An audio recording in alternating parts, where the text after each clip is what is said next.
Hey, this is Jay. And this is Chelsea. Welcome to the Shifting Perceptions podcast. We are bringing you inspiration to live a more creative lifestyle because our favorite people are the ones that choose the path less traveled. Hello, everyone, and welcome to the 28th episode of the Shifting Perceptions podcast. This is Chelsea Alders. This week we went on a serious trip with Holly Harman. Holly is Associate Director for the Grof Transpersonal Training, aka the originators of Holotropic Breathwork. So what is Holotropic Breathwork? Well, according to the Holotropic website, it is a powerful approach to self-exploration and personal empowerment that relies on our innate inner wisdom and its capacity to move us towards positive transformation and wholeness.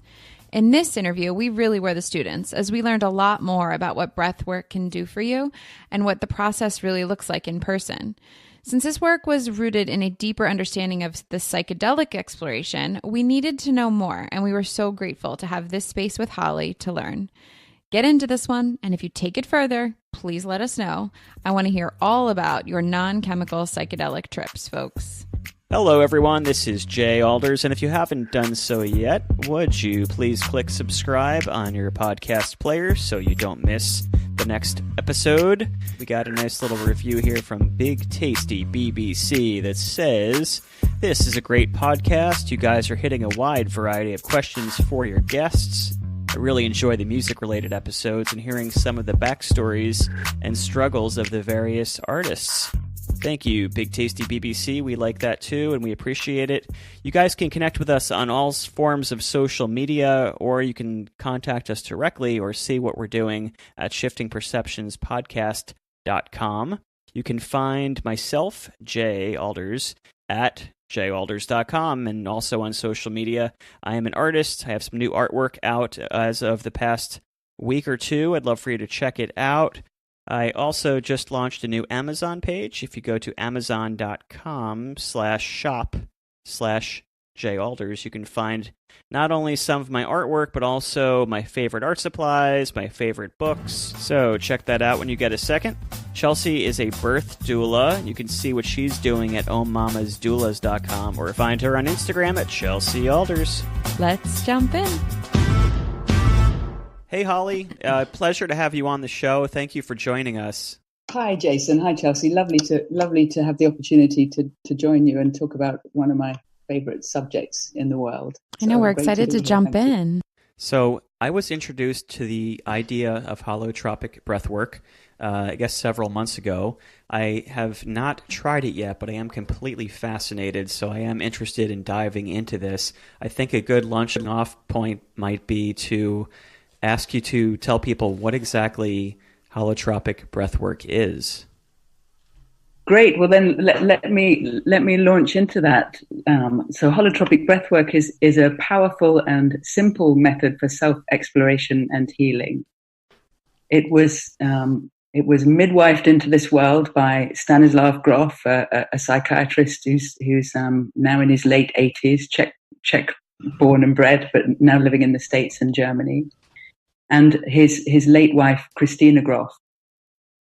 So Stan in the 1950s and 1960s was working with psychedelic substances, research with clinical trials with psychedelic substances. And when psychedelics were made illegal, he became the scholar in residence at Esalen in Big Sur, California, which is where he met Christina Grof. And he wanted to find, he and Christina, but Stan, driven from the work that he'd been doing with psychedelics and seeing the healing potential of these expanded states of consciousness, wanted to find a way that people could access these states, these non-ordinary or expanded states of consciousness, without using substances. So he and Christina spent a number of years working with gurus, with experts, with teachers and leaders of the time, and what they came up with at the end of their explorations was the structure that we use now for holotropic breathwork. So holotropic breathwork is a non-drug methodology for accessing expanded states of consciousness. It's a beautiful, simple methodology when Stan and Christina talked about their work and how they came up with this, they would often say, this isn't ours. We didn't make this. We drew on ancient wisdoms, on ancient traditions, using things that have been used for millennia to support people to get into these healing or expanded states of consciousness. So the breath, music, community, connection, all form part of the set and setting that are requisite for holotropic breathwork, that we need every single time we set up a holotropic breathwork workshop. So this is being used currently for your purpose. You're using it for therapies. And then are you doing one-on-one, or is this all a group community thing? So that's a great question. So I mean, this is a methodology that's really seen exponential growth in the last few years. Stan and Christina recommend that it's done in group. There's some real juice, if you like, to the experience in a group setting, shared experiences, witnessing experiences. It is possible to do one-on-one sessions, but the recommendation is to do it in a group, to have a group experience if possible. And it's really worth talking a little bit about the set and the setting of what makes it holotropic, what differentiates it from other practices, other breathworks, or other ways of accessing these expanded states of consciousness. Yes, please do. We want to hear. Okay, so Stan is passionate about all work in non-ordinary states of consciousness. When he talks about holotropic states or healing states, he just says we have to do more of this in the world. This is how we're going to change things in the world. We've got to wake up. And if we're doing holotropic breathwork, if that's the label we're attaching to the practice, the set and setting are really particular. So in holotropic breathwork, there's always preparation, session, integration. So the preparation would be the connections we make with people who are coming to participate in a workshop or a training module that we're doing. All of the interactions we have leading up to the workshop.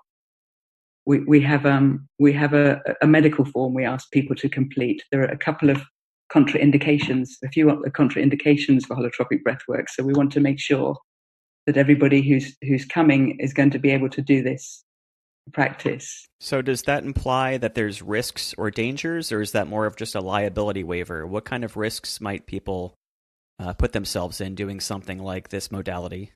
Okay, so a couple of things. There are so many layers to each aspect of this, but if we're coming really specifically to the preparation, the screening process, the medical forms, it's really important to understand then that one of the ways in which we heal in these states is through the intensification of what we might call symptoms.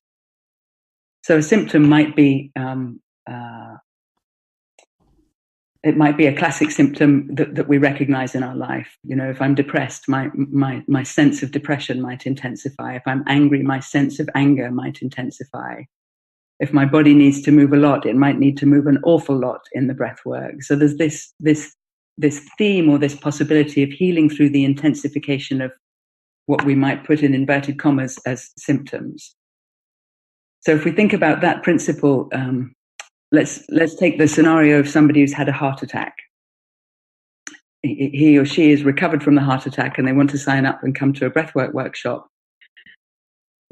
This is one really particular presentation where we know we can't work with somebody in holotropic breathwork, and we can't work with somebody who's had a heart attack, because if they get into the session and start to experience the symptoms of a heart attack, we have no idea whether they're experiencing a heart attack or they're working through the trauma of experiencing a heart attack. Oh my gosh, that makes sense. And there's absolutely no way anybody in this practice would take a risk with that. So is that based on a hyperventilation scenario where physically it could induce a heart attack, or is that more the mindset of a heart attack being like a manifestation of a trauma that's being held onto in a psychological or an emotional or spiritual state? Yeah, we're not thinking that the breathing can bring on a heart attack. Not at all. What we're concerned about is that somebody goes into a process where they experience all of the symptoms that they experienced when they had a heart attack. Okay. And that then we're like, oh, do we call the ambulance, or do we say, stay with it? You're doing great. Keep going. Right. You know, it's we just can't do it. We just can't. So we might suggest other practices that people could try. So that was my next question. Is there less intense breath work to move to after that, or just different therapies? To move to after? Like instead of doing the holotropic for someone who's had a heart attack? If somebody's had a heart attack and wanted to do something like the breath work, I guess we'd suggest exploration of other modalities where people can get into expanded states, mindfulness practices, meditation practices. Okay. Craniosacral therapy is a beautiful, gentle way of working with material in the body. So what are just like touch upon a couple of the other like risk factors, like not risks, but the other things that would red flag, okay, we can't work with you? So another red flag might be somebody who's experienced major seizures in their life, epileptic seizures, clonic seizures. And another red flag would be on a psychological, emotional level would be if someone is really externalizing their internal world and can't process things for themselves. For example, in the breathwork, we have this preparation session integration, we have breathing, sitting, and facilitating. So if maybe I can talk a little bit more about the setup, then I could give some more examples. Would that be okay? Please, yes, thank you. So we have the preparation where we're engaging with people and creating a sense of connection, or a sense of the beginning of a relationship, or it's an ongoing relationship. Then in any workshop we do, or any training we do, anybody who's new to holotropic breathwork, we ask to come to an orientation to the work, an introduction to the work. We talk a little bit about Stan's map of the psyche, about how holotropic breathwork came to be what it is, about the set and setting. So we ask everybody as part of the preparation to hear us speak about holotropic breathwork. And then the sessions themselves, a holotropic breathwork session typically lasts around 3 hours long. Some people finish the session before then, and some people have sessions that last longer. But as a framework, we use music sets that are around 3 hours long. So the sessions themselves always take place in pairs. One person would be a breather for one session, and their partner would sit beside them for the session. And then in a second session, the two would switch roles. So everybody in a workshop has the experience of being a breather and of a sitter. And then in the sessions as well, there are certified facilitators who are available, who are present and available for support for the duration of the whole process. And I can talk a little bit more about what that might look like too. Well, so in a typical session, are you partnering with like if Jay and I went together, it would be your partner with the person you brought, or is it just some people come alone and you just match people, and like how does that fit? So that's a great question too. So the partnering, at the beginning of all the workshops or sessions, we would have a circle with the facilitators and all of the participants. We'd open the circle, ask everybody to share a little bit about themselves. It's not a life story. It's just a, hi, I'm Holly. I'm from Buckinghamshire. I don't really know what I'm doing here. Okay. Everybody can just speak a little bit about where they are in the moment. And then at the end of that circle, we'll support the group to find their partner. So some people will have come with a friend or a partner and have just decided we're going to do this thing together. Others have come with a friend and a partner and have decided there's no way we're going to do this thing together. We want to do it with somebody else. Yeah. So we don't decide who should breathe with who. We just have a fairly organic way of getting people in the group to select a partner for themselves. And before we get too much deeper into this, for people that have no clue what we're talking about still, we talked about some of the red flags. Can you talk about some of the green flags, so to say? Like, why would people do this? What have been some of the most miraculous results that you've seen? What could people expect? Can you talk on that? I sure can. I mean, why do people do this? People do this for all kinds of reasons, but for some people do it simply for self-discovery. I want to know more about myself. Others do it for curiosity. Others do it because they feel they've got something they want to heal from or work through. Others do it because they want to become more aware of what drives them or how they operate in the world. So people come for all kinds of different reasons. And we can have the broadest range of experiences in these sessions imaginable. In the sessions themselves, we can have experiences from our own biography. Anything that we know we've experienced from birth until now, we can go back to. We can have experiences that are bigger than our own biography, that are transpersonal. So we can have an experience that is beyond our understanding of ourselves or our understanding of the world. We can have sensory experiences. Our senses become heightened in the breath work. We might smell or taste things. We can have experiences of the senses merging sometimes. And we can also have experiences from what Stan describes as the perinatal domain. So one of Stan's major contributions to the field of psychology, to the field of mental health, is his writing and his work and his theories around the huge importance of our perinatal experience, the experience that we have of around the time of our biological birth. And these are some of the experiences that we access in these expanded states of consciousness in holotropic breathwork. That's really cool. I'm actually a birth doula, Holly. So I've seen people do, and not to this level, but I've seen people do the breath work to heal from postpartum experiences also, to kind of go back through and work through it. Yeah. So I want to jump into like some of these really good success stories that you've had of people that they did it, they are healing, and then do they have to do it multiple times? Like, do you kind of step in, start a process, and then you have to go back? Like, what does that look like? Okay, I mean, I'd love to speak a little more about the perinatal related to experiences. I think so. Stan breaks down this perinatal domain into 4 areas: the experience of being in the womb, which he describes as the first matrix or basic perinatal matrix 1, and in this place, the experiences that we might describe are the experience of what we could call good womb or bad womb or toxic womb. Nothing to do with good or bad mother, I've got to add. So in the first perinatal matrix, in this BPM1, this is fetal life prior to the onset of birth.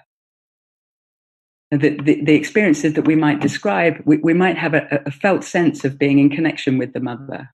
Or it might be a bigger experience than that, an experience of primal union with the mother, an amniotic universe, a universe, an oceanic universe, something much bigger than us.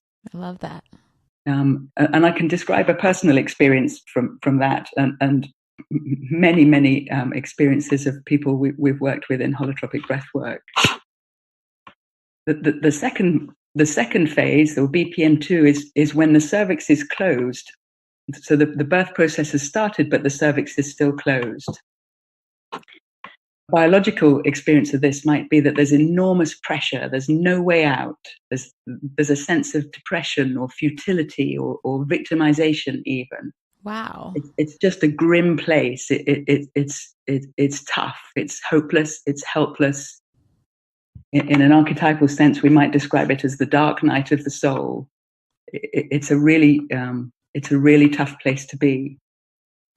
The third phase is one of power and aggression, of biological fury. This is life and death. This is how we get out. There might be experience of aggression or rage or clashing energies, a fight for freedom. It's Armageddon. It's a life and death struggle. And then in the fourth perinatal matrix. It's biological birth, so emergence into light, of freedom, safety, an end to danger and struggle, completion. Or we might experience it as sudden, unexpected change.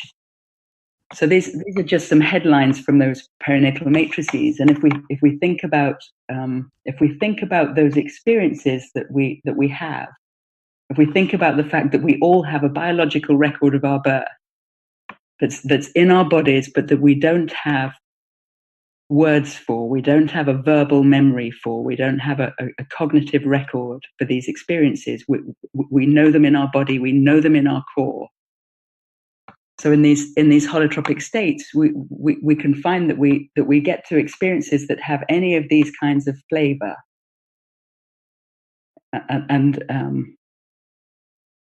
and it's working through the experiences, working with the experiences, with the energy, with the emotions, allowing expression, allowing them to emerge, that has the huge potential for healing our deepest wounds or our oldest traumas, but also for bringing awareness to how we work in this, to how we operate in this life, how we work in this world, what drives us.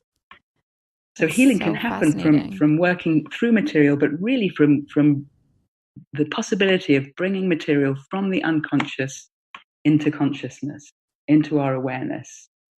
Healing can happen through awareness itself.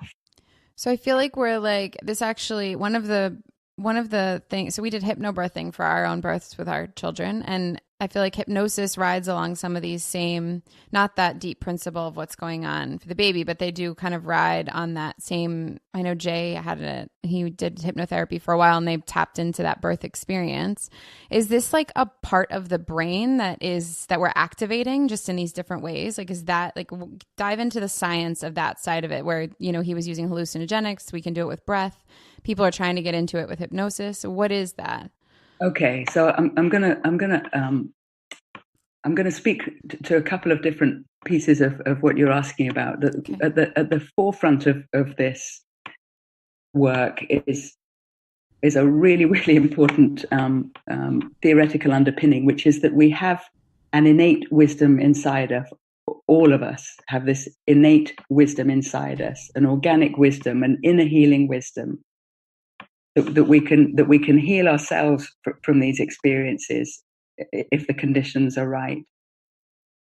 So we don't think about directing ourselves or anybody else towards a particular experience. You know, I remember going into my first breathwork experience, thinking that I knew exactly what I needed to deal with. You know, I'm ready to do this. You know, take me there. I'm ready to do this thing. Yeah.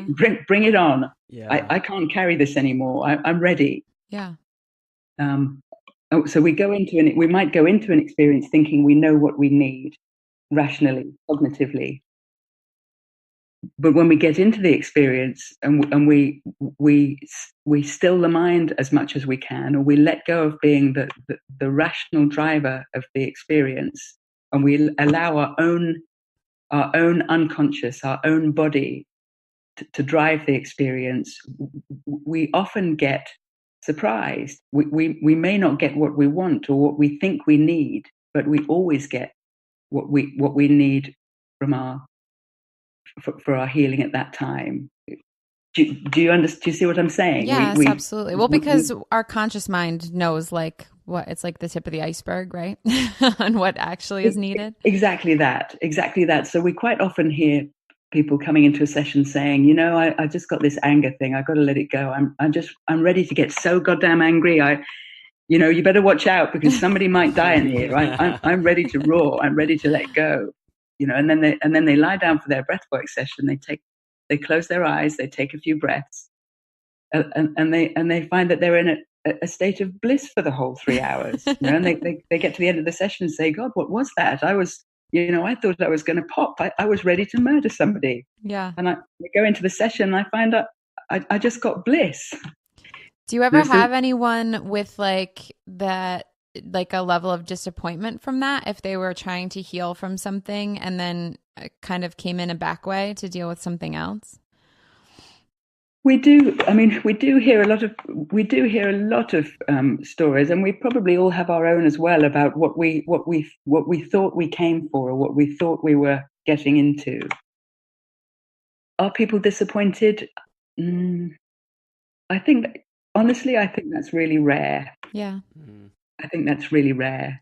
Well, it's I think cool to hear. if we think about the perinatal matrices that I was describing, and that those being a possible framework for the experiences we have, this second matrix I described, where the birth process is started, so remembering that we all have a biological record of our birth, and a lot of us have experienced these symptoms, if you like, before we had thought. We just experienced them in our bodies. So we come back to this second matrix place where the birth process has started, but the cervix is still closed, and we feel trapped. It's hopeless. We're separated now. We're alone. It's futile. It's hopeless. There's no way out. We might feel like a failure. We might feel like there's endless suffering, a sense of futility. Like, God, I can't do this thing. I can't do this thing. So that flavor happens for people in the breathwork sessions sometimes, for sure. Holly, as you're describing that, I am relating to it very deeply because a number of years ago, as I've spoken about before on our podcast, I went through a hypnotherapy experience where everything you're describing is pretty much what I felt. And my therapist at the time, when she got me into a trance state, said that the physical sensations of feeling almost womb-like and feeling trapped, she related that back to my birth experience, which was actually fairly traumatic. I was born breech. I was born not breathing. And I feel like whenever I have spikes of anxiety throughout my life, a lot of times it's in situations where I'm out of control or I feel trapped. I've had experiences where I've gone over a bridge and I felt trapped, and a lot of the things you're saying really relate back to my intuitive belief of what those sensations were. Can you talk about maybe that experience and how that might manifest throughout, my life or someone else's life that has had a birth trauma of their own? How does that transmute throughout a person's life? What do you usually see, and what can, if someone like myself went through holotropic breathwork and tapped into that second matrix, what might the experience be like afterwards?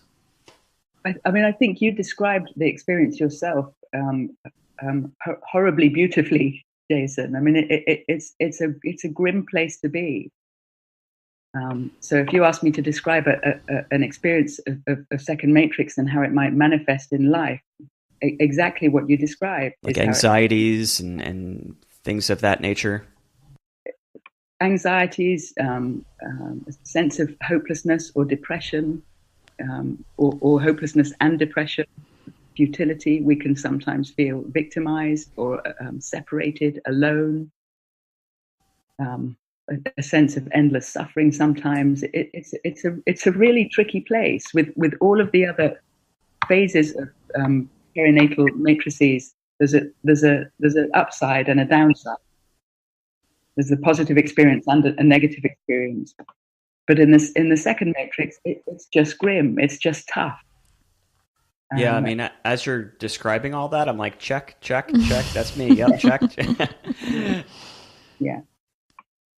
So going through this type of an experience, this type of modality, let's say I would relive that experience. Is that reliving therapeutic? Is that like an aha moment? I'm like, oh, that's what it is. Like, how does that heal? Well, I think, one of the things is that healing can happen through the intensification of what we describe as the symptoms, and we sometimes talk about healing is to go through the experience. Not we can't go around it. We can't shortcut it. The way out is through it. So in a holotropic breathwork session, in a session where I can tell you when I've been in a session that's had that flavor to it, I'd be thinking something like this: "Oh my God, why am I here again? This is just crazy. I can't do it. I can't do this. I can't even breathe properly. I can't even pay all this money to come here and get support and breathe properly. This is just insane. I'm going to leave. In fact, it's not just that I can't breathe properly. I can't do anything in my life properly. Why am I even bothering? This is just hell. So this might be the flavor that comes up in the session for people.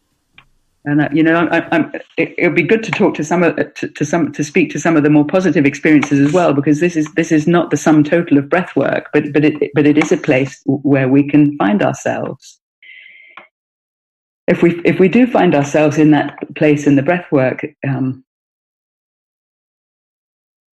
the idea would be just to stay with it and go through it and let it get as intense as we possibly can, or even to intensify it.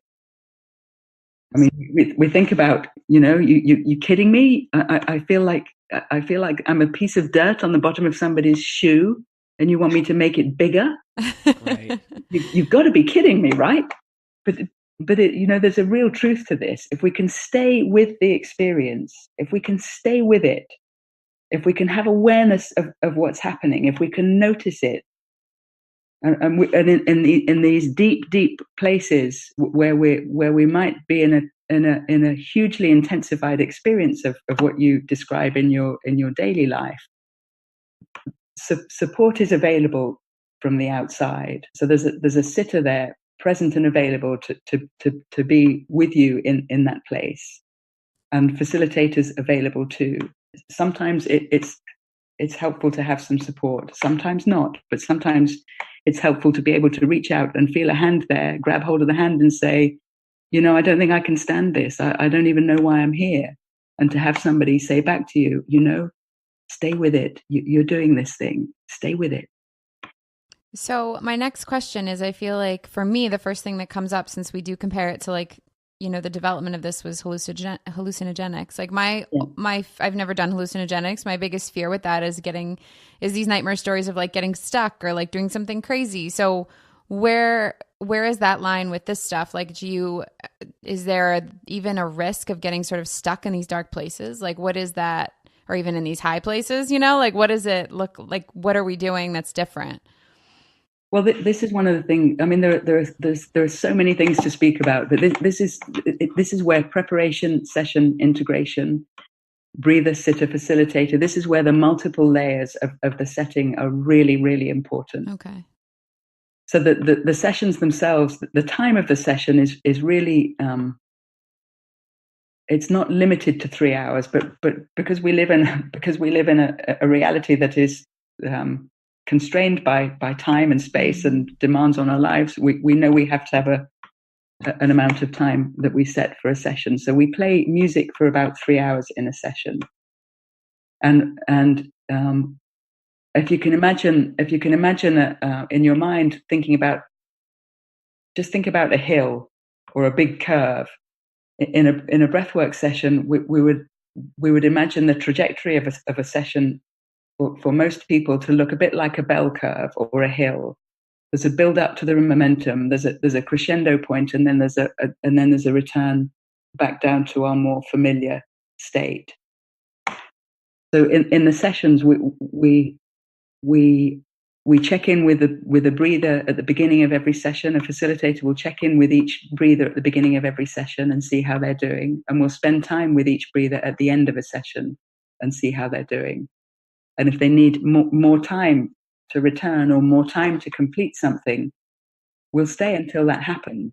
And we've got some really beautiful ways of supporting people to reconnect with their bodies, or to ground themselves at the end of a session if that's tough. I love that. I feel like that's like, it's a safe way of basically bubble wrapping it, kind of, to be like, okay, you're in this safe space. It's a beautiful, safe container. That's a great way of saying it. It's a container. It's a really safe container for the work to happen in. It's constrained by the time, Thursday to Monday or 6 days, but it's intentionally created, and then it's intentionally closed. And the space in between the beginning and the end, there's room for the full range of human experiences and beyond. So cool. Well, so why don't we talk about what the breath looks like? Can we talk a little bit about what exactly we're doing? with the breath? Yes. Yes, we can. So with the breath, it may come as a surprise to find that there's no particular way of doing the breath. There's no specific way of doing the breath. Okay.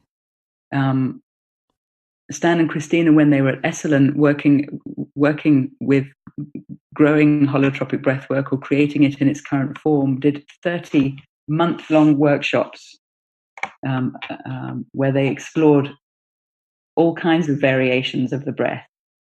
And what they came up with at the end of that time was, you know what? The simplest and most effective way for people to connect with their breath, to access these expanded states of consciousness, is by finding their own rhythm. Breathing a little bit deeper and a little bit faster than usual, but finding their own rhythm, not getting stuck in the mind with, did he say 3 in and 4 out? Was it the nose or the mouth? Hang on a minute. Did he say 2 up the nose, 3 out of the mouth, and then 1 circular and 4 backwards? There's nothing as complicated as that to get caught up in. Yeah. So when we start a breathwork session, we'll have the room set up so that everybody has all the breathers have a mat to lie down on, and a pillow and some cushions and blankets. The sitter will be sitting beside them, and one of the facilitators will offer a gentle relaxation, something really simple, just relaxing the feet, relaxing the legs, a really simple body awareness or body relaxation. And at the end of that relaxation, the facilitator will remind people about the breath. So we'll say something like, now make an intentional change to the pace of your breath, to the rhythm of your breath, breathing a little bit deeper and a little bit faster than you usually would. So all we're doing is inviting people to make a connection with their breath and an intentional shift, something a little fuller and a little deeper. And everybody will have their own way of doing this.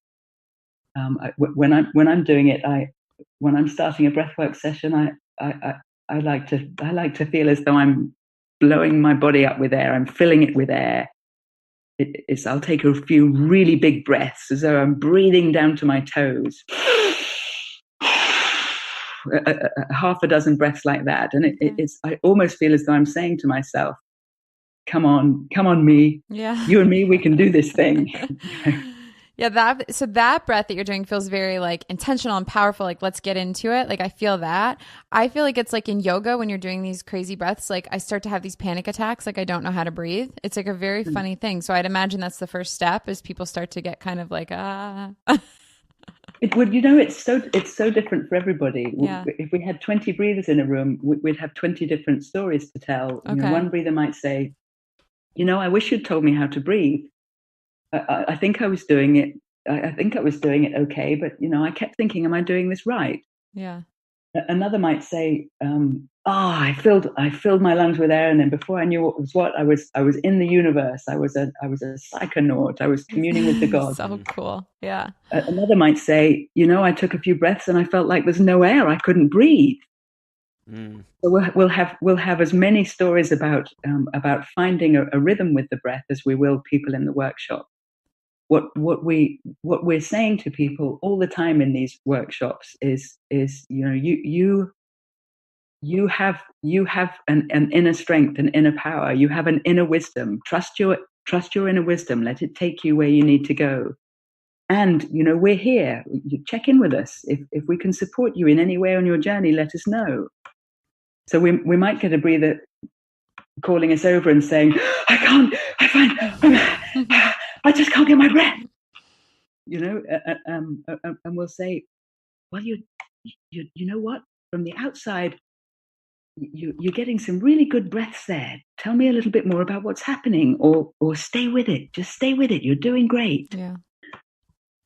We don't want to be the experts or the instructors or pretend or feed the illusion that we know what's best for somebody, or we know what they need to do or how they need to do it. We're there as support people, but really supporting the innate wisdom of everybody who's in that room.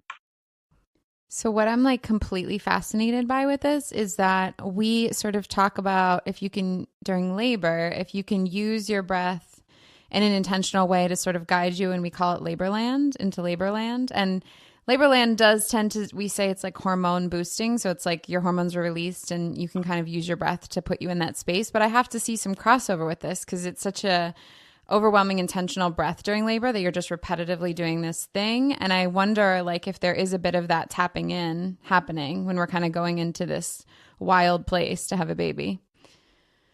I haven't given birth, so I don't know, Yeah. but I can imagine that would be absolutely the case, that we tap into this bigger space. Yeah, well, you definitely have my brain working on baby, like what baby's going through in these early phases of labor. That's for sure. It's so interesting to like think about those spaces. And it's such that would be such a natural experience in birth that maybe with the Western medical model, at least, we don't pay anywhere near enough attention to. Let's not pay attention to that hippie right. consciousness stuff. Let's just get the pediatrician in, and do a C-section, or let's just get the pediatrician in because we need a medical expert. No, let's have the medical experts if we need them, of course. But what about nature? What about the mother? What about the breath? What about the baby? What about the organic process that's been happening for millennia? It's so interesting. So what pushback do you see in your community as far as like, oh, we're using breath work for bigger things that have, been a clinical thing until now? Well, clinically, I don't think I can speak too much yet. What do I see with breathwork around the world? I'm lucky enough to be part of the organization of Grof Transpersonal Training, the organization that trains facilitators. So I travel around the world doing breathwork in different corners of the world, and have a practice at home in England with holotropic breathwork. And I can describe all kinds of movements and changes and different settings in which this happens. For example, we work we work with a group of Indian Catholic nuns and priests in India a couple of times a year. When we first started going there, we were asked to go and support a group of nuns and priests who were working with street children. The priest who's the energy behind the training happening there said, we all work with street children. We think this could be really good for them. What do you think? We spent a bit of time figuring out how to make it happen, and then we went. And after the first training module there, pretty much everybody who was in the module said, you know what, this is amazing, and we definitely want to try and do this with children at some point. But before we get there, our communities need this. We need this. This is a way of experiencing God in a way that we can read about, but we don't know. So, there's a religious setting where it has huge depth and meaning. We work in China every now and then. We went with Stan in 2015 to do a few workshops, and again in 2016 to do a few more.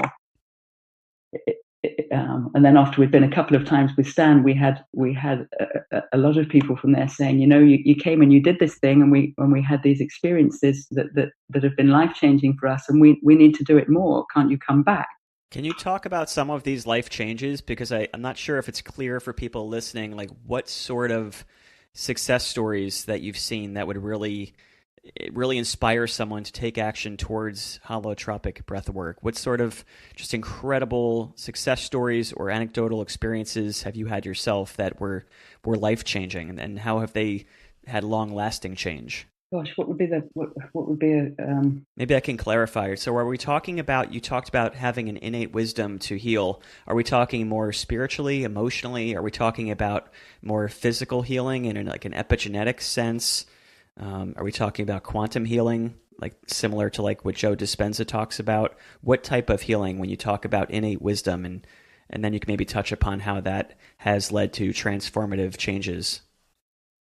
I mean, the innate wisdom I'm talking about is our capacity to move towards wholeness. The word holotropic means moving towards wholeness. It comes from the Greek holos and trepine. Holos meaning moving in the direction, and holos meaning wholeness, and trepine meaning moving in the direction of. So by innate wisdom, I mean that we have the capacity to heal from the things that we need to heal from. Can we heal from terminal illness or dementia? I don't know. Can we heal from deep emotional trauma and some physical traumas? Absolutely. I know. I've seen and I've experienced and I've witnessed. Yeah. And I think it's, you know, it's subtle and it's big, and it has a lot to do with awareness. And I mean, I can share. I'd like to share my first experience of breathwork with you, if I may. Yes, please, thank you. Love it. I came to breathwork through a dream. I had a really weird dream about 12 years ago that led to a conversation with somebody I was working with that then led to having a holotropic breathwork experience. So when I look back to how the experience happened, it came from inside me. That's the strong sense I have. At the time, I was grieving for a 3-year-old. My 3-year-old niece who had died about 5 years before. I just hadn't been able to get over her death, and life was quite challenging. I was working as a psychiatric nurse, and I loved what I did, but life had a lot of challenges. I went into the breathwork session a little bit hopeless, a little bit helpless. Ready for the experience, but not really expecting anything much. In the experience, I took a few breaths. My partner was sitting for me in the session, and my mum was a breather in the room, and my boss at the time. We had a small group of us up in my parents' old farmhouse in the countryside in Buckinghamshire. I took a few breaths, and I found myself in the womb. I had this experience of being in my mum's womb. And in the womb with me was a twin. And the twin was my niece who had died. And in the experience, I think about that experience, and my eyes get watery when I'm talking about it. Yeah, I think about imagine. that experience where I lay down on the mattress thinking, I'll do this thing, but whatever, whatever. And in the experience of finding myself in the womb with my niece, for a moment, I can remember thinking, what is going on? And then letting that thought go and thinking, my God, she's here. She's not dead. It was just the most exquisite moment. It's really hard to put words on it and describe it as beautiful as it was. But I had this experience of being in the womb with a twin who was my niece, and we were together. And I had, and for the moments that happened, there was no grief anymore. There was just an understanding that her body was gone, but that her consciousness was not. And it was an absolute moment of ecstasy. Mm. And then in the experience, she said, "I've got to go now. I'm going. Stop grieving. We've been together before, and we'll be together again. This is just a temporary thing. This separation is just a temporary thing." And then it was kind of heartbreaking, and there was a lot of grief. And then the experience went into a re-experience of my biological birth. Whoa. And I got to tell you, I didn't know much about my biological birth before then. And my mum was, I think, a little bit uncomfortable at the time. I could hear her making cups of tea or, pottering about the room while I was having this kind of deep inner experience. Wow. But sometime later, I asked her about my birth, and everything she told me I knew from the experience that I'd had. It's so cool. I mean, it was phenomenal. I had a pretty tricky birth as well, and when I was born, I was taken away from my mum, and she doesn't know why. She just knows that they brought me back because she was anxious and wanted me back, but she has no idea why they took me away. But you felt that separation? Like, could you feel that in your experience? Could I feel it? Yeah. No kidding. Yeah. I mean, I think this was one of the really mind-blowing things for me. Was I have a really close relationship with my mum. I adore her, and I've spent a lot of my life feeling her feelings before she feels them. Yeah, I'm like that with my mom too. It's a beautiful connection to have. It's exquisite, and I'm so grateful for both my parents for this. But this connection with my mum it's been a deep connection all my life, and it's mostly it's a really positive thing. But I think there are times in life where it's been hard to feel her sadness or her pain. Yeah. And one of the things that I learned, it took me a long time to kind of process the experience and to get a better understanding of it. But one of the things I learned from that experience was that my earliest physical memory of worrying about my mum or feeling like I need to be there for her would have been from when I was born. That kind of set a pattern for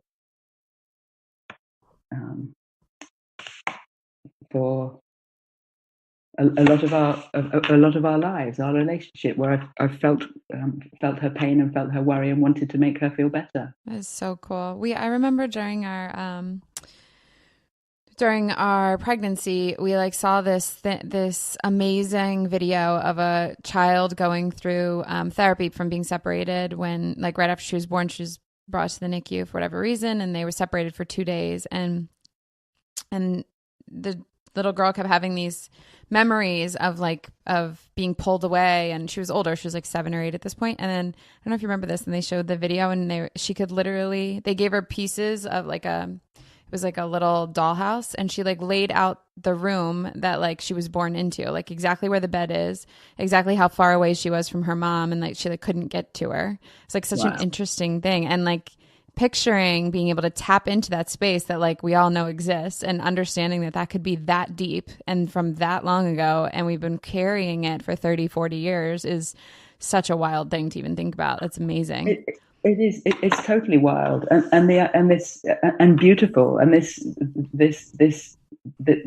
possibility or potential for awareness, for understanding. Oh, that's why. Oh, that's what happened. That's why. Yeah, that's what these fears are from. That's what these phobias are from. It could go on forever. Exactly. I think for myself, oh God, that's why I want to hug a lot. That's why I like body contact. Right.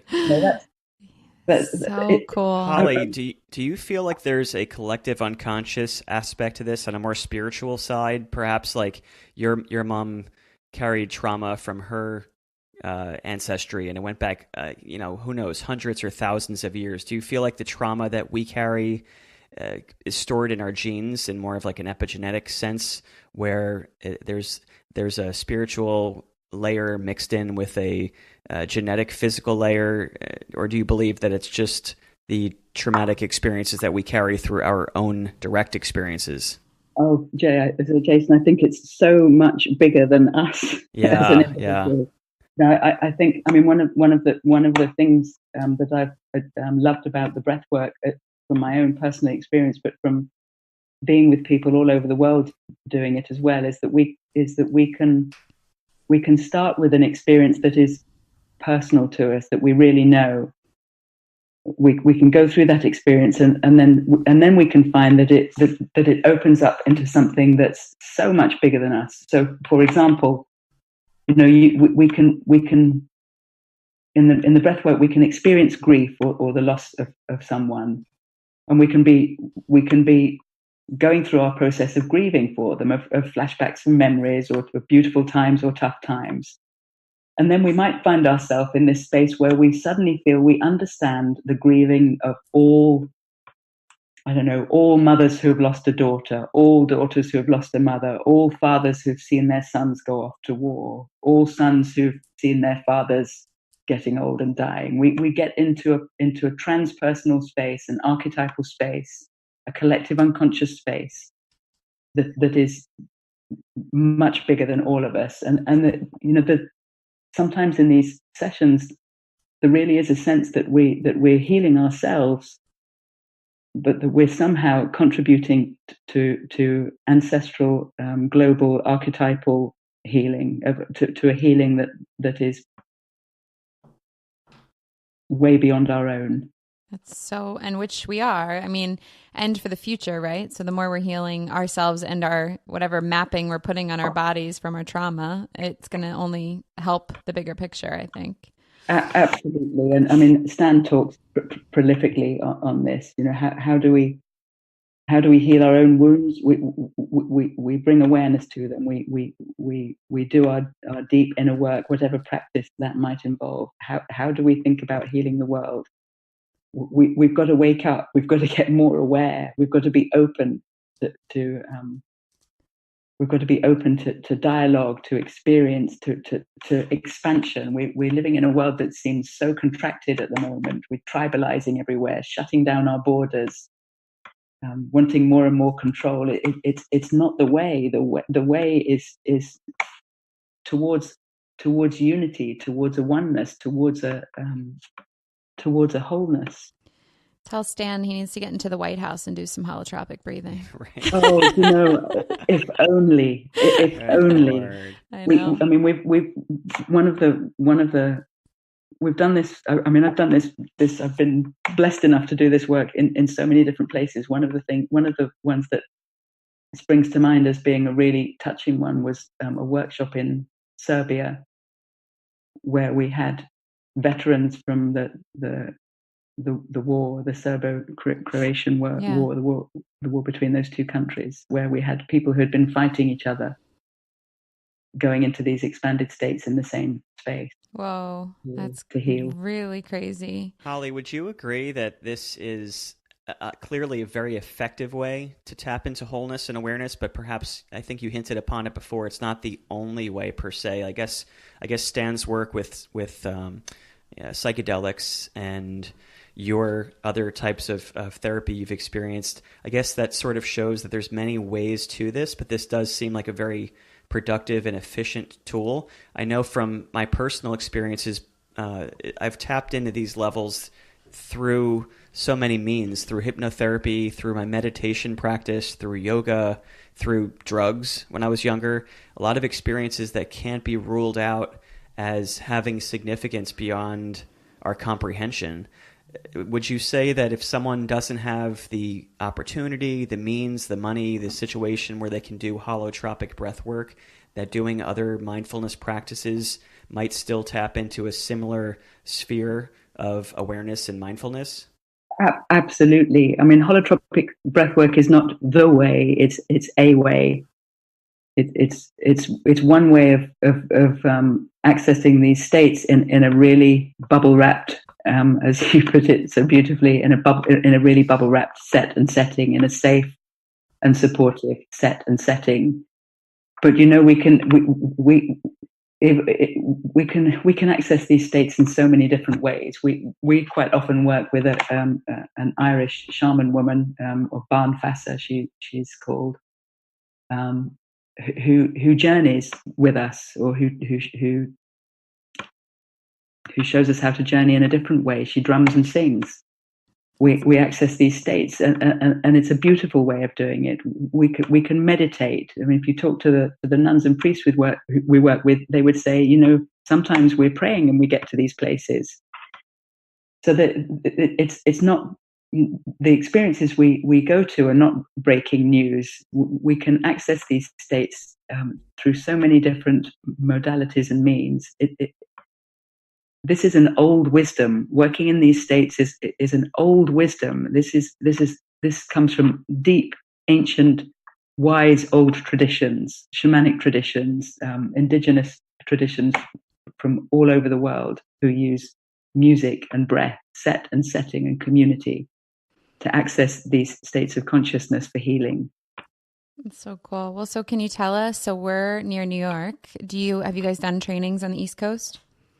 On the East Coast, there are trainings in Connecticut every year. There are 2 trainings coming up in May of this year. One is called the Holotropic Paradigm. It's the history and theory of holotropic breathwork, the framework that we work in. The other is called The Power Within, the practice of holotropic breathwork, and that module is on how we support and work with bodies, with energy.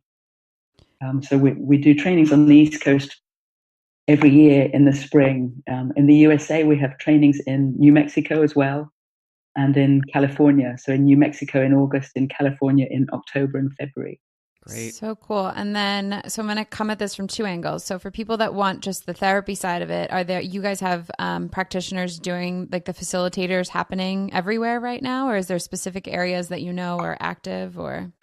So for people, the training modules are open to anybody who's interested in attending them for whatever reason. Okay. You don't have to do the training to come. It's a. Oh, that's cool. So you can just come even if you don't want to become like a facilitator. You can just come. You absolutely can, and a lot of people come for retreat and for self discovery. That's cool. Okay. There's also on the Grof Transpersonal Training website that there's a list of certified holotropic breathwork facilitators around the world. Okay, cool. So contact information, names, phone numbers. There are more than 1,000 of us around the world. Not everybody is active, but there are many, many practitioners around the world offering workshops. So there's contact information on the website. Anybody who's interested in finding out more can email gtt@holotropic.com. I'm one of the people who gets those. Carrie Sparks, the director of one of the directors of GTT, is the other person who answers those. Okay. And in Europe, there's another website where people can find workshops and trainings, which I can direct people to. It's the Holotropic Association. And then there's also a training in Spain, holotropica.org. Okay, we'll list all those in our notes too, so I'll get them on there. Before we wrap up, is this something that kids can be introduced to in a more gentle way, or is this something that only adults are capable of experiencing? Well, it would be. We wouldn't do the 3-hour sessions with kids. That's for sure. Our kids wouldn't sit for that anyway. But the perspective and the paradigm is absolutely one that we can think about with kids. Yeah. So you could, for example, have kids lie down and listen to a couple of pieces of music and just notice what's happening for them, and then get them to create a mandala or draw something at the end. The integration piece is really, really important as well. Sharing something about the experience.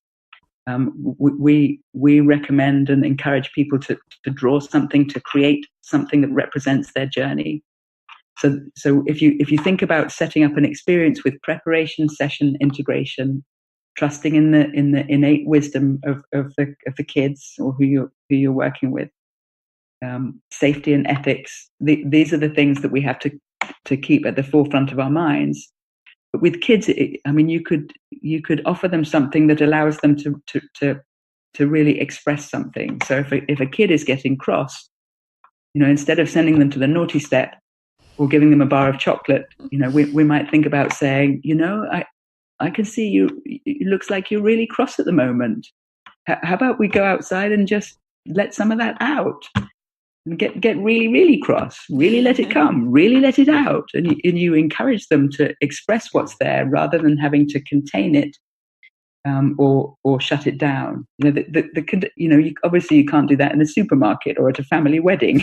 I like that though. You're pushing them towards walking through the fear and through the experience rather than making them wrong for it. Yeah, that's really cool. That's exactly right. So if we think about how much of our lives we spend contracting, or we've been in situations where we've contracted, we've been told off or shamed, or you mustn't this, you can't that, don't be sad, don't be happy, don't be angry, don't grieve, don't eat, don't. There are so many don'ts.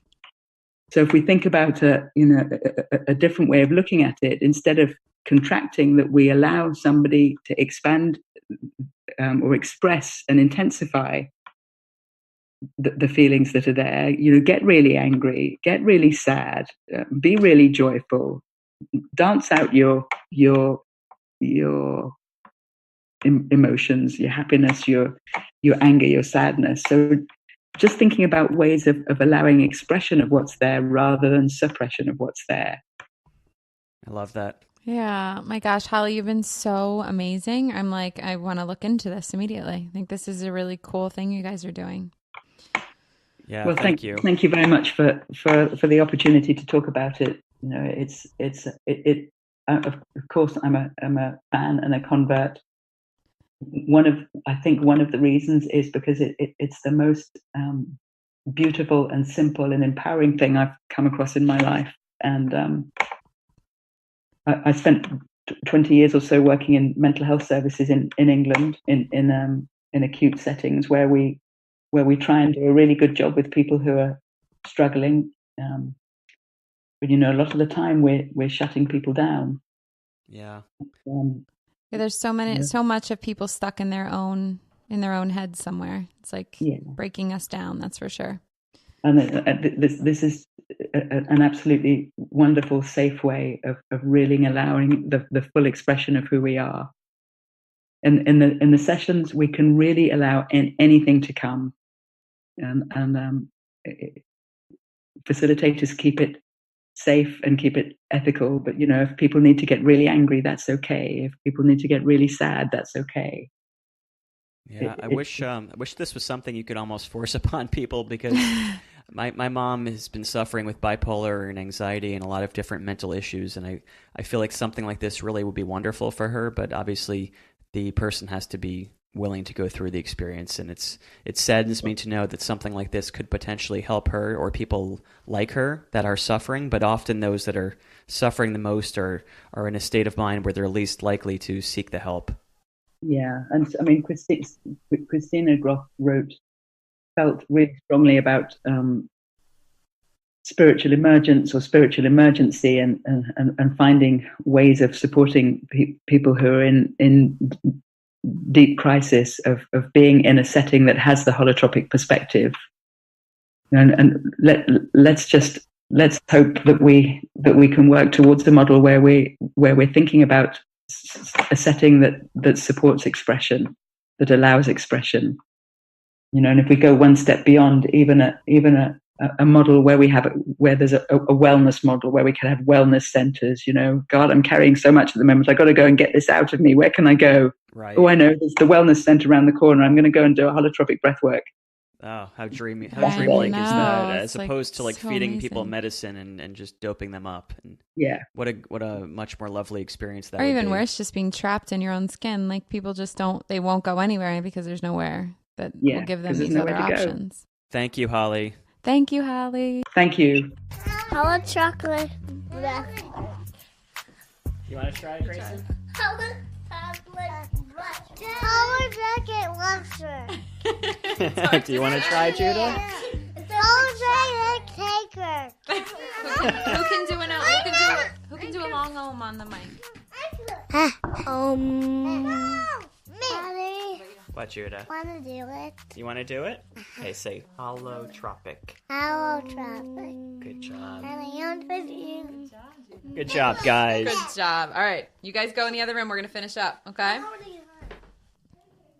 Just scooting happening. No, it's aggressive scooting.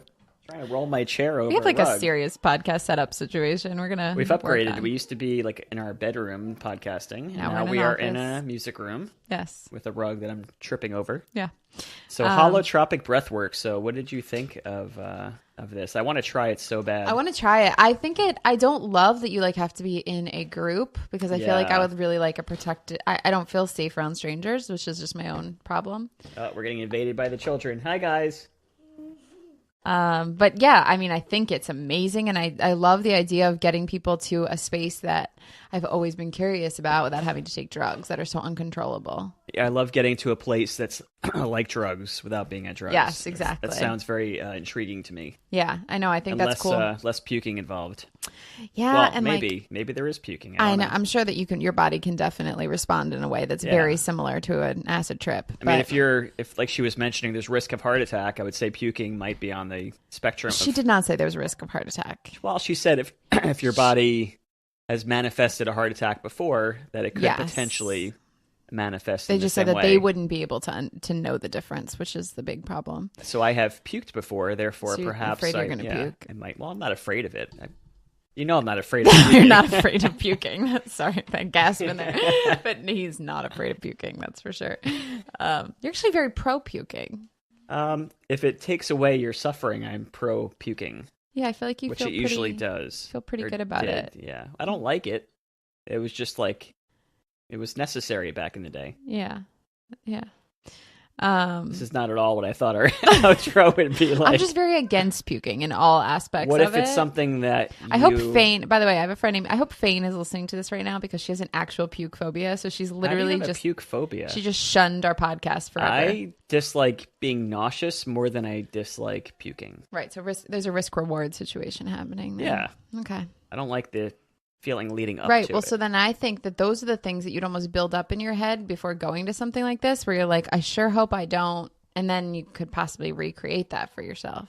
Like some puking is not that bad. I don't like the puking where it feels like every pore of your body immediately sweats. Or the kind of puking where it's like you just ate and it kind of comes out like oatmeal. I'm not a fan For the of record, that. I tried to shut the puke situation down and he's still going. I really do want to try this, though, because I feel like it could...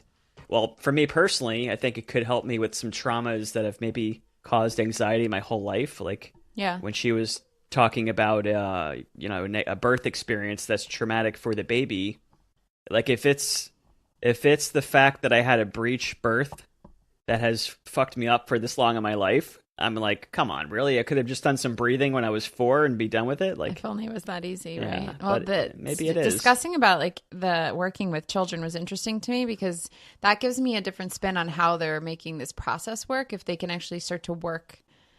Like, I feel like it has to be such an extreme loss of control. Like, you really have to be, like, giving into your breath and only your breath. And I feel like we get there with, like, yoga and you get to certain realms of this stuff. I don't think there's only one way to do it. And she mentioned that it's not the only way. Right.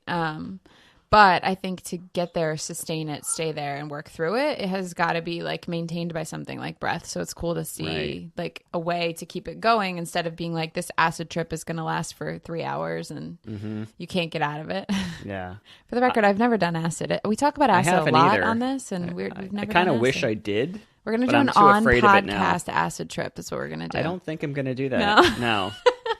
I think I'd be more apt to do like psilocybin or something like that under a controlled setting if we had a great babysitter for a weekend or something. But I'm not dropping acid. No. But I've had experiences where I've meditated like for 45 minutes or an hour, and I've tapped into a place that I think is related to this. Yeah. So if this is something that could get you there more consistently, I'm all for it. Awesome. Well, I think that this was a really cool introduction to the breathwork in general, because there's a lot of people doing breathwork locally. Like we have a lot of New York City people doing it, but it's all, I think that was cool for me to hear the difference. They use music, which I love. I think that if you're out there exploring these new types of breathwork, like check them all out, because it doesn't just have to be the holotropic, even though, I know Holly would prefer that. But there's a lot of really good therapies coming along with this stuff. So Well, cool. More all right, self-development guys. coming at you More guys. next week. All right. Thanks, guys. We hope you loved that episode. If you did love it and could give us some love on iTunes, that would be amazing. You can leave a review and we will give you a shout out at some point on this podcast. Also, if you guys can follow us on social media, we would love to hear from you. We are on pretty much every social media platform at Shifting Perceptions Podcast, which is the same as our website, shiftingperceptionspodcast.com. We look and reply to all comments, so please share with your friends, tag us. We appreciate all the love. And don't forget that all of our guests also see all these comments. So I'm sure if you want to just have a space, you can reach out. These are the places to do it. We also want to give some love to our amazing photographer that has done all of our photos so far. Kevin Rigby. His website is wavelightstudio.llc.com. And also our really good friend, John Harvey, who did the music for our podcast. You can find him at Instagram at Harvey Wallbanger. So that's our little rolling credits. We will be back next week.